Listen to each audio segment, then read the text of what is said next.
Hello, I am the Anime Enabler, and I'm better known on the internet as Sakura Matou's biggest fan. As predicted, the last Sakura video was very successful, so if you like the character or the Fate series as a whole, please make sure to subscribe. These videos generally do well, and I wouldn't want you to miss out on more content. Now, let's explore who the hell is Kama from Fate Grand Order.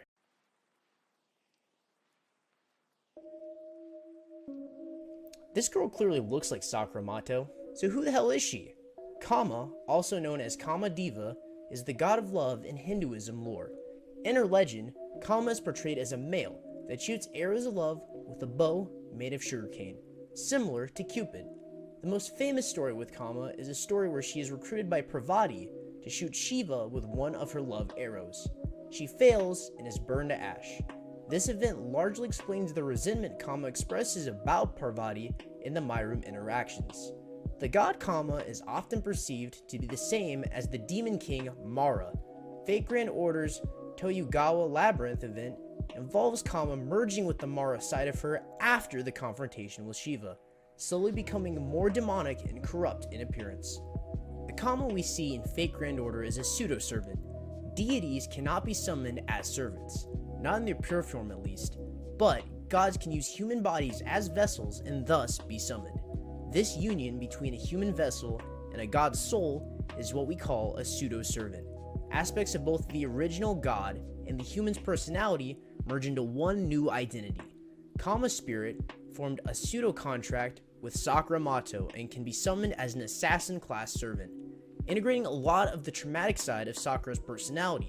This is why Dark Sakura and Kama both share white hair and similar designs. Kama merged with so much of Sakura's personality, she's basically just Dark Sakura. Fun fact, Kama would be at her peak potential as an archer class servant, which makes it ironic that Ishtar was summoned as an archer. I guess it doesn't matter which timeline we're in is always going to steal nice things from Sakura. Contention 1. A deep understanding of love. For the goddess of love, Kama has a real melancholy view on the topic, describing it as a fleeting and hopeless concept. This interpretation doesn't describe the whole story. Kama doesn't look at love in a duality sense. She sees it more as a gray area. Hearing the topic of love being described this way can feel a bit jarring, but upon further inspection, it makes a lot of sense. While love can show the absolute peak of human connection, it also brings out the worst in us. People in love have killed, manipulated, and stolen just as much as they have loved, nurtured, and protected. Kama acknowledges this disconnect and hates people that only rely on love for strength, which is fair.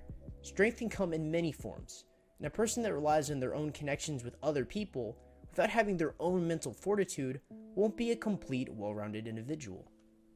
Contention 2. Great care for her master. While Kama obviously has a grudge for the concept she governs over, even indulging in disrupting other people's love life, this disdain doesn't seem to translate into hatred for her master. She is just as cooperative in combat as any other servant, perfectly willing to use her noble phantasm at her master's request.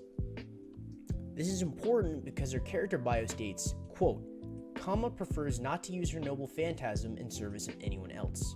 Her ascension dialogue also reflects that she is trying to find a form that would best meet her master's desires. And a My Room dialogue implies that she wants her master to relight her passion for love as a concept. Quote, I've lost interest in this thing called love. If you're so curious about it, then please, teach me about it. If you can help me, who's grown tired of love and can only see despair at it, recall what makes it so wonderful, then Kama's spirit takes Sakura in a completely new direction. Where base Sakura Matou hides her trauma while showing her desire for affection, Kama's the inverse. Through the cracks, it's clear Kama is just a hurt person that wants love from the one she cares about. Contention 3. Greater than her suffering. Sakura has a laundry list of trauma. Check out my Sakura and Dark Sakura videos in the description to get more context on that. In addition, Kama adds pain and resentment Kama Deva accumulated during their time as the god of love. All that trauma is enough to break any half-decent person into a shell of lost dreams. Kama stays strong.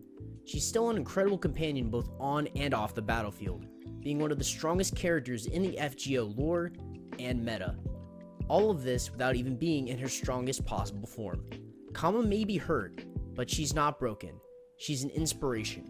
You know, I'm really starting to like making these Sakura Matou videos. She's such a deep and complex character, so researching her is never boring. Thank you so much for making it to the end of the video, and if I've earned your subscription, please subscribe. It's imperative to the channel's growth, and I appreciate all of you commenting and subscribing. So, as always, be blessed by your goddess.